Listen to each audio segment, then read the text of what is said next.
കോടതി നിരീക്ഷിച്ച പ്രധാനപ്പെട്ട കാര്യമുണ്ട്. കണക്ക് എവിടെ? കണക്ക് സർക്കാരിൻ്റെ കയ്യിൽ ബോധ്യപ്പെടുത്താൻ സാധിച്ചില്ല. ഞങ്ങൾ സമർപ്പിക്കാം എന്നാണ് പറഞ്ഞത്. 2, കണക്കുകൾ ഓഡിറ്റ് ചെയ്തോ?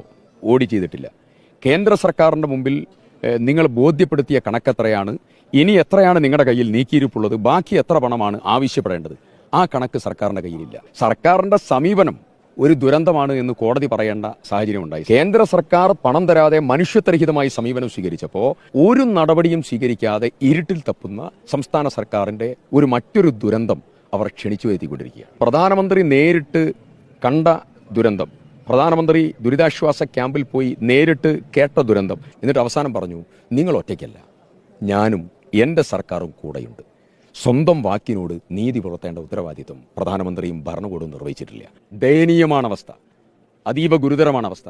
2 സർക്കാരുകളും വീഴ്ചകൾ തിരുത്തി ഈ ദുരന്തബാധിതരെ ചേർത്ത് നിർത്താനുള്ള നടപടികൾക്ക് നേതൃത്വം കൊടുക്കണം.